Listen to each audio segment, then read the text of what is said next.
You're listening to the NCI FM radio network. Of course, Métis Hour times 2, where the president is David Chartrand. David Chartrand standing by. Yeah. Hello, President. So they caught you napping or they daydreaming? They did. Caught me daydreaming. I was like, whoops. Carl usually gives me a, hey, 30 seconds, but I missed it this time. And I missed the tree lighting last night. You missed a good one, Naomi. I have it in my calendar for Monday. I'm like, what? Why didn't you come?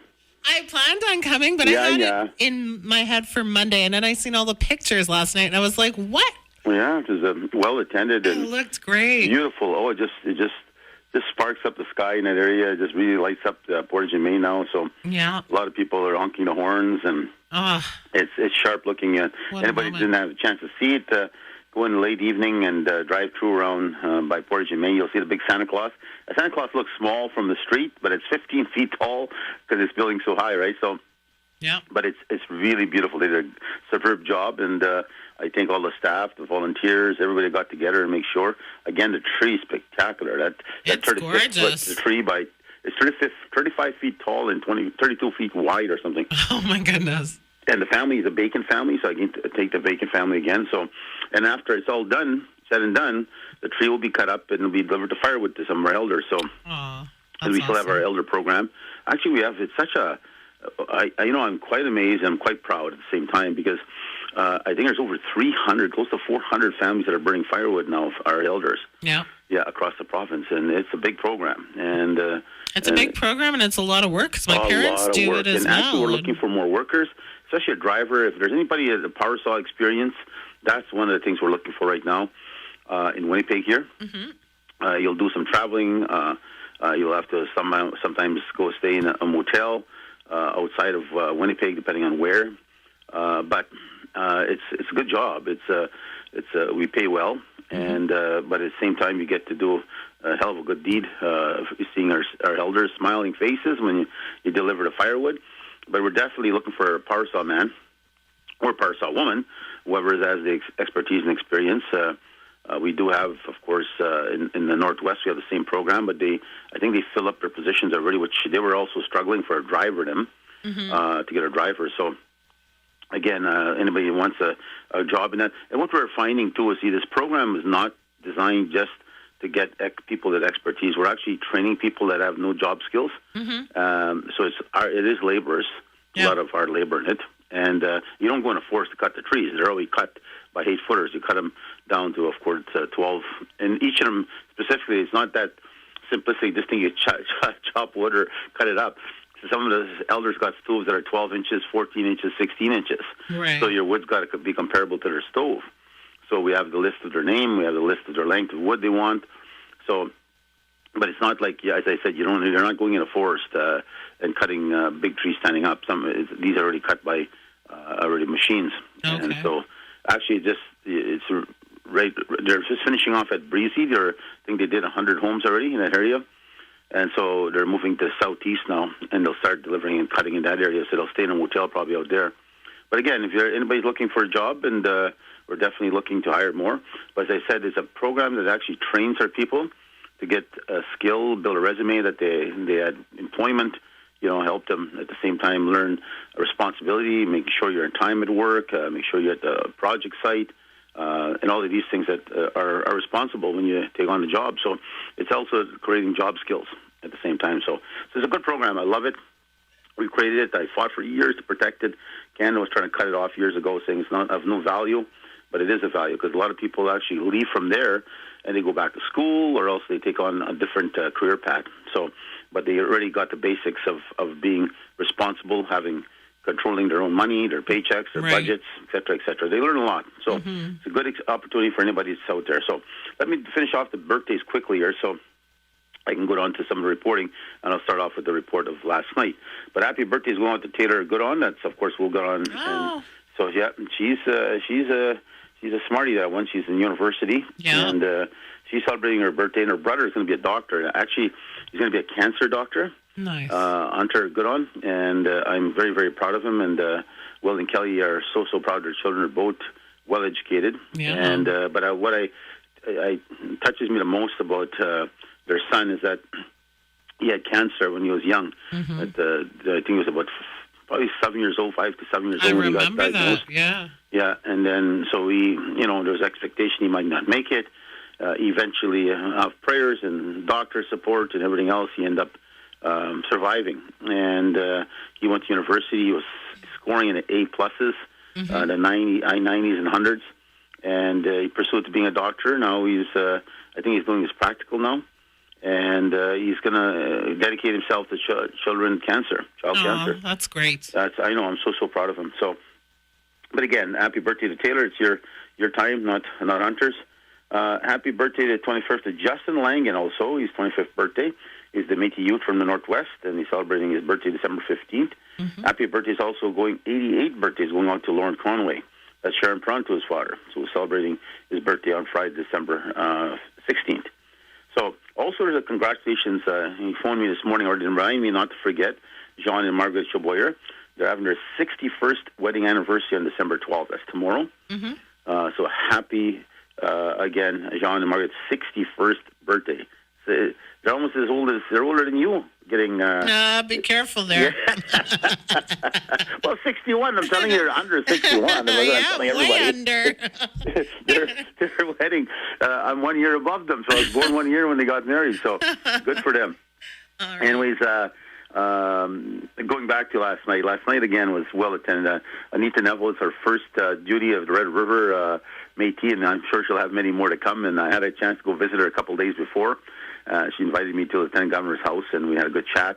It was nice to see her. I go way back in history with her.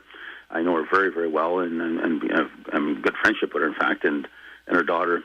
And so, again, it's great to see. And I told her, you got to come to the light show. And so she made sure she cleared up her calendar, and then she put on the switch. And we all, of course, took a short break just in case, the light didn't go on when she pressed the red button.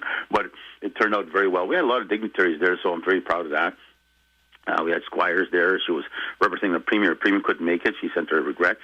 And Wab Canoe was there. Dougal was there. We had the RCMP was there. Winnipeg Police, Danny was there. Danny Smythe, and representative of the RCMP. It was just so good to see so many different people from all over coming to celebrate and sending a message at the same time that Christmas is important for everyone, and we need to figure out how do we help those that are going to definitely need our support. And so one of the things, of course, the Federation has been very well known for is helping out in many, many fields, many areas. And we gave a check for $50,000 to the Christmas Cheer Board. That's awesome. Which was, they have over 19,000 family registered hampers set aside already. So 19,000 families are going to get presents in a hamper for food for Christmas. You can, that's so touches the heart more than anything. And I just love that so much.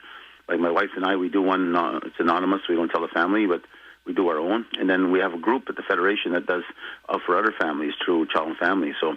And again, those are big hampers we sent out, and whoever's selected, or the names are given to us, and we don't put our names to it, but we make sure that we give the food, the proper presents, and make sure these kids are smiling and feeling like everybody wants to feel come Christmas. You want to look underneath that tree. You want to feel that Christmas is a special time, and the family. It's about family, really.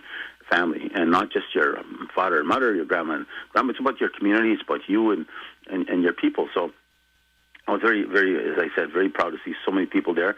We also had Janice Lukes. She was the deputy mayor. She was there. So it was just good to see so many. Michelle and Ron Bacon, of course, who donated the tree, were there, and they were very proud to see their big tree standing so proud right in the Port of Germain, one of the historic sites that built the city and built the West. And for people that don't realize, the Bank of Montreal, when they built this in 1913, it actually built it to face the west. The actual front entrance faces directly west.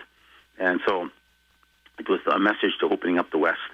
So, again, that's a powerful thing for us because we're a Western-based people, the Métis Nation. So, also, Shauna Bell, I said, Shauna, it was great to see you. I hope you're listening this morning.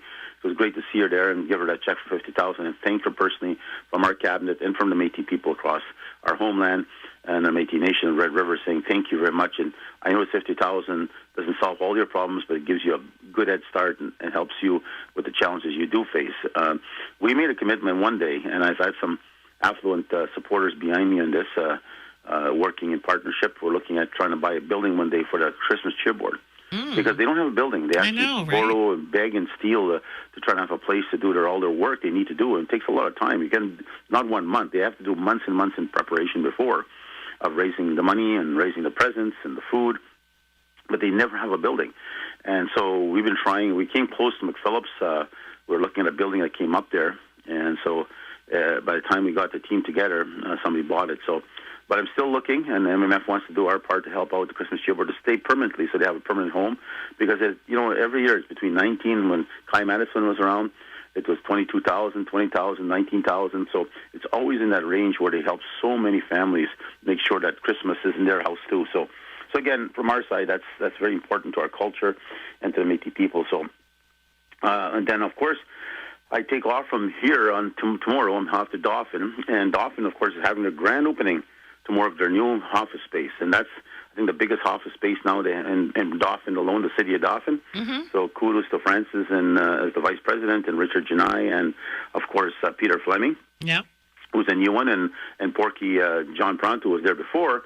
Thank them for the work they did conducting the strategy and the vision to have this building, and it's now complete. There'll be a pharmacy built in the bottom floor, retail, and they'll have foot care services, and also you can get your COVID, you can get your vaccines, you also can get your flu shots, and all that will be set up down besides next door to the pharmacy. So all that is happening on the 12th, and I'm looking forward, as I said, to be part of that and be there to cut the ribbon ceremony. It's right across their other building they bought, the school.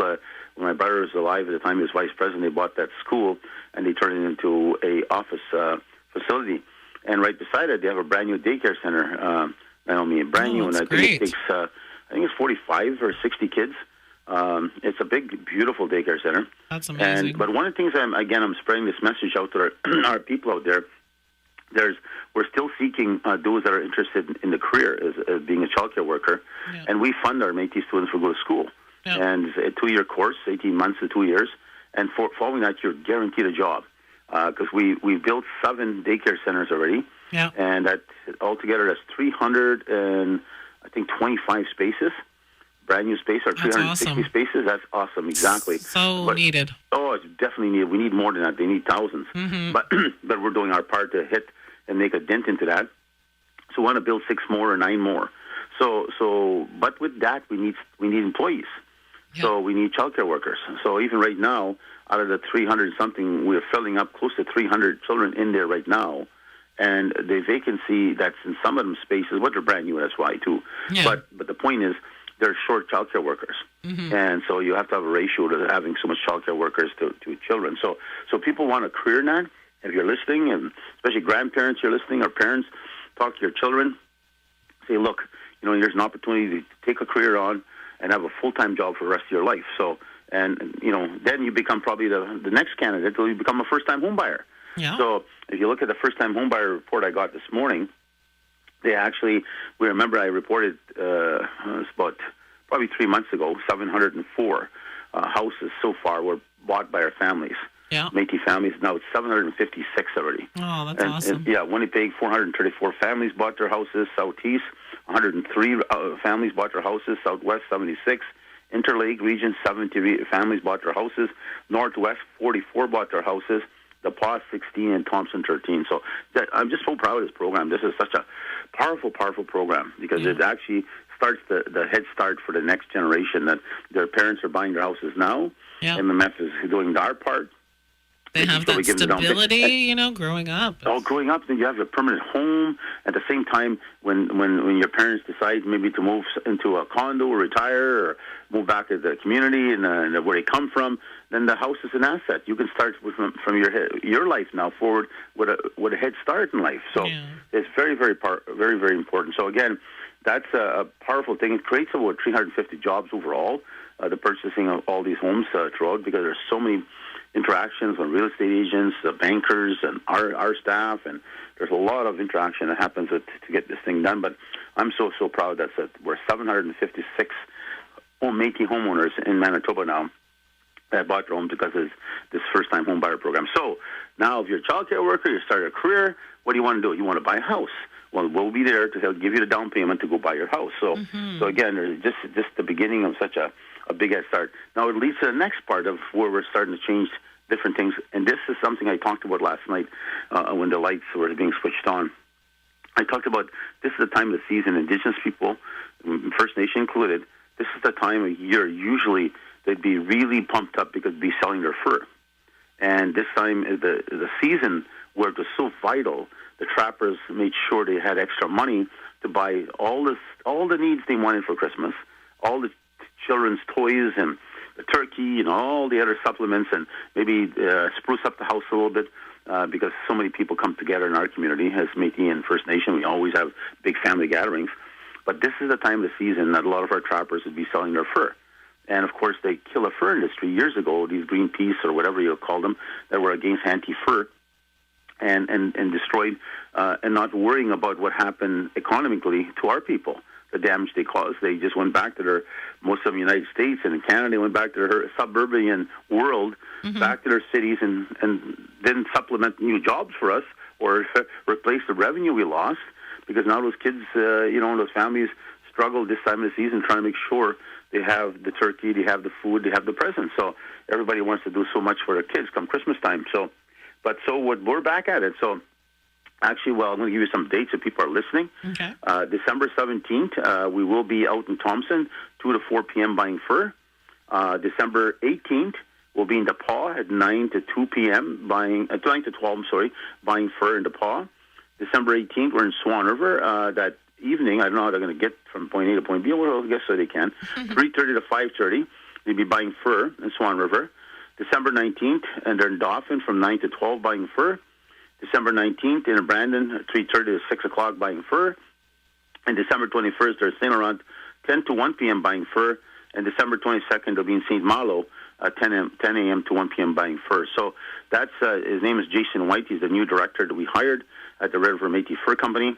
And as I said, we're definitely looking at putting an opportunity for our families, make sure they get paid right away, they can take their fur in, and then head to the stores, get their food they need for Christmas, and the presents they want to buy for their kids. So this is the beginning of a program. As I said, as a president, I felt this is a vital opportunity for us, not only for the trappers themselves to get back into the swing of things, and we're paying good prices. We're not paying the cheap prices you see in the markets today in the world. There's really, some of them are worth nothing.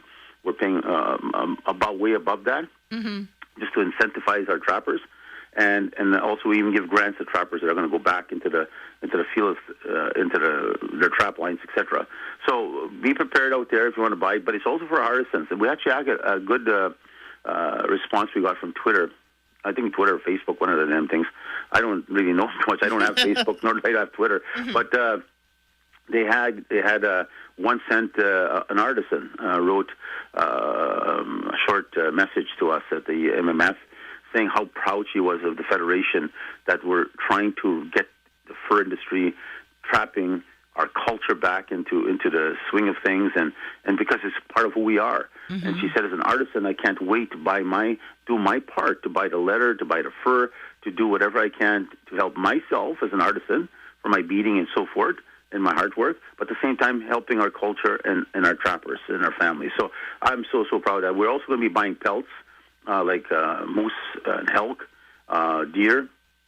There's also some money coming out on beaver. I don't know more of that. You have to check in at the Federation. I'll give a number shortly. Okay. But there's a segment of the beaver that they're after that they want to buy. There's apparently worth more than the fur.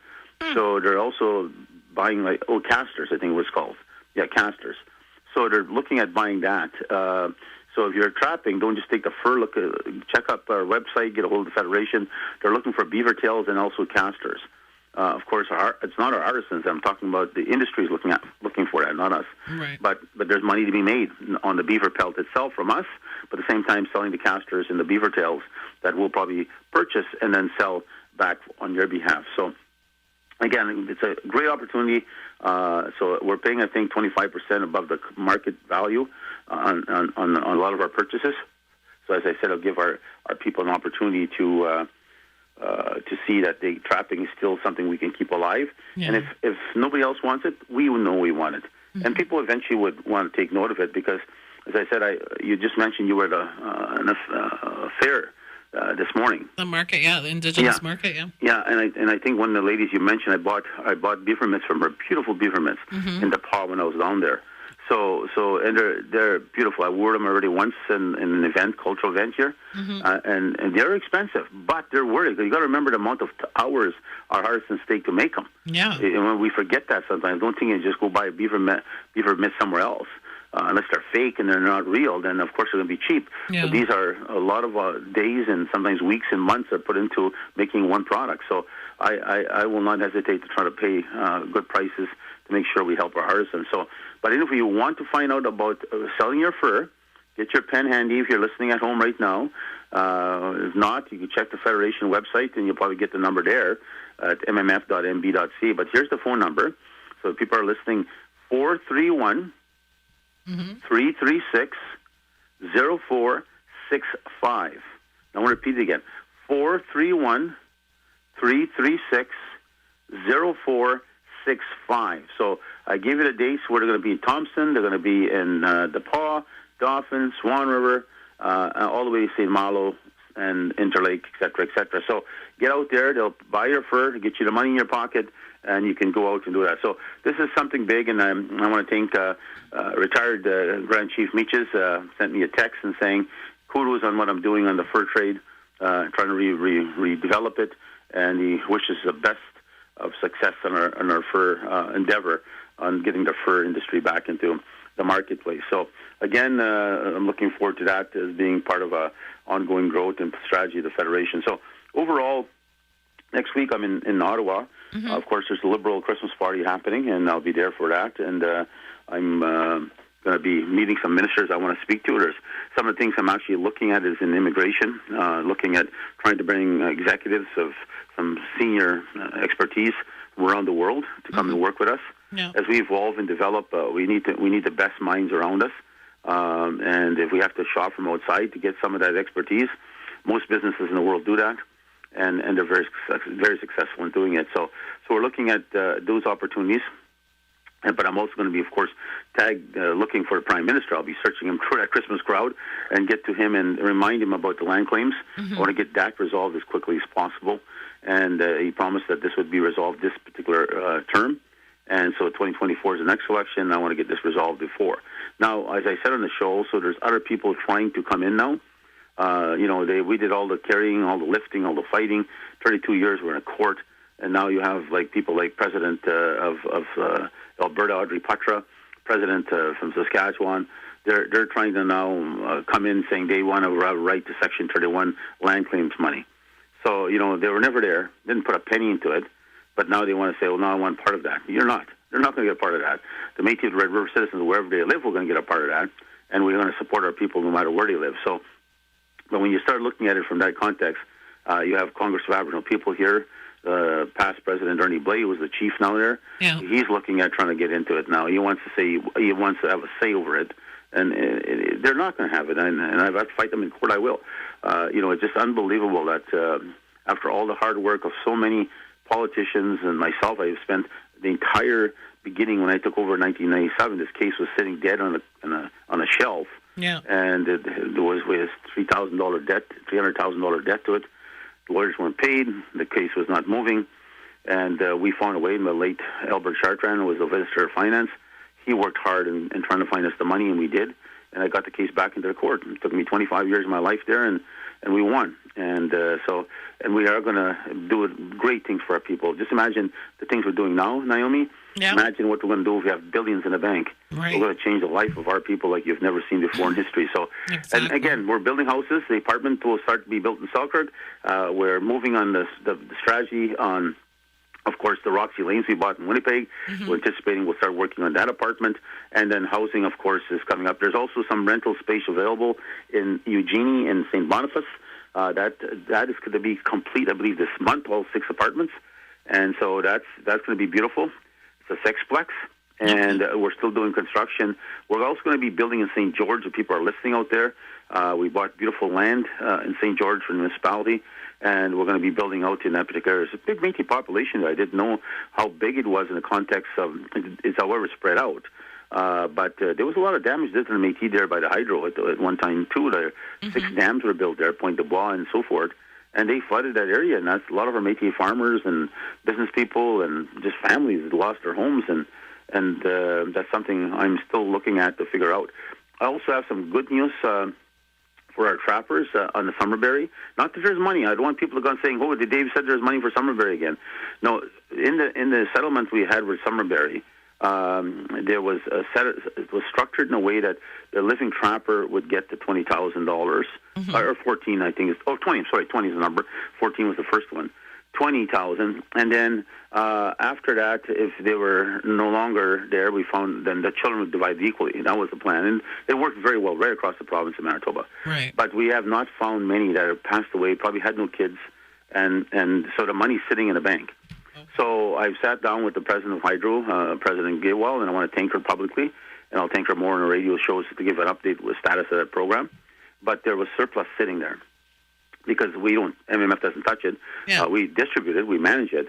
So there'll be money set aside for trappers, the Summerberry, for helping them in different programs, whether it's training our youth to go back to their trap line, or maybe training our youth about nature and animals, things of that nature. So I have to work with Hydro getting the details of how that money will be spent, but it'll be spent in a way to refurbish the Summerberry trapper, because you worked as a team, as a family. All those trappers help each other. So that program, I'm proud to say, Hydro has decided that they're going to work with us, and instead of trying to fight us, they take the money back, because the people have passed on and they had no children. So again, it's good news, but I'll give our trappers a better update on that later. And as I said, we already have $1 million set aside in our budget at the Federation, our own money at the Federation, to make sure we buy fur for our artisans and at the same time help our trappers. So you guys have a good Christmas, and it's unfortunate you didn't make it. I mean, you would have had a good time last night. I was so looking forward to it, and it's sitting in my calendar for Monday, and it even says in there December 9th on the 12th. And I'm like, okay.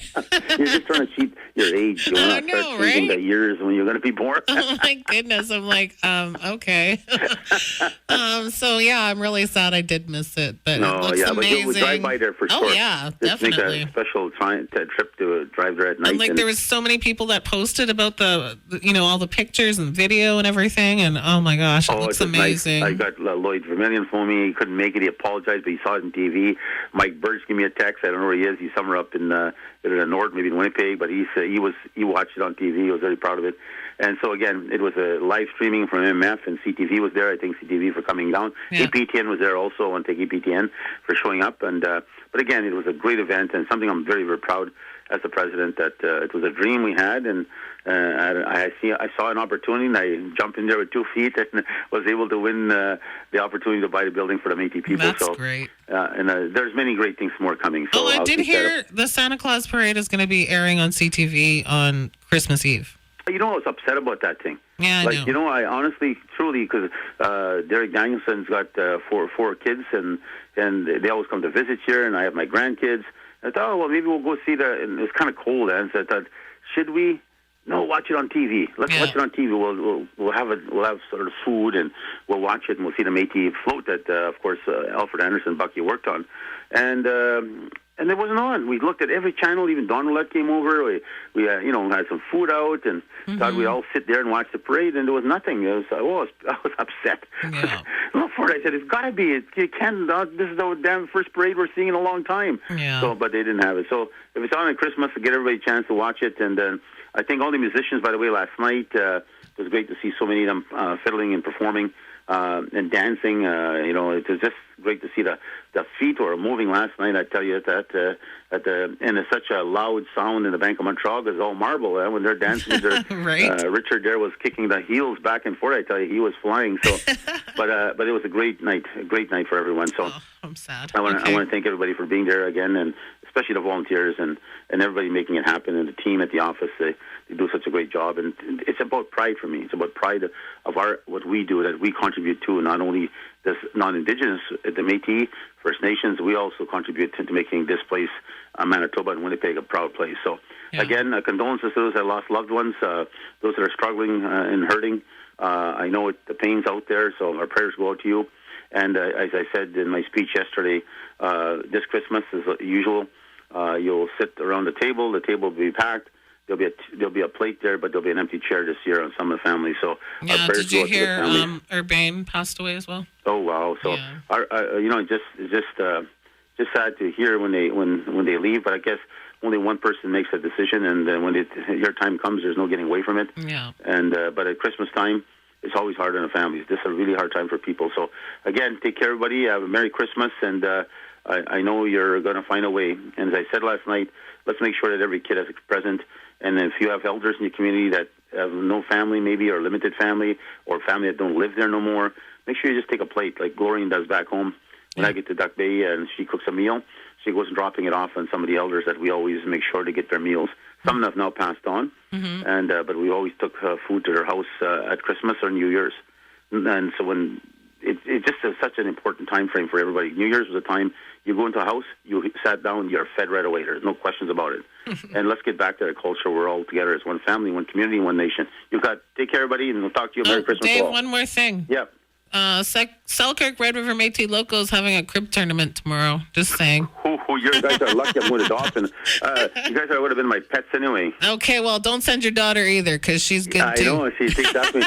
Actually, I was playing in Portugal when I went on my holidays, and my wife skunked me twice. Would you believe that? Did she? Good. Yeah, but she doesn't know I let her. So I hope she's not listening to Métis Hour. Okay, All talk right. to you guys. Okay. Bye. Bye. All right. President David Chartrand with his weekly report, Métis Matters. And wow, lots of things going on. And I'm so sad I missed that lighting last night.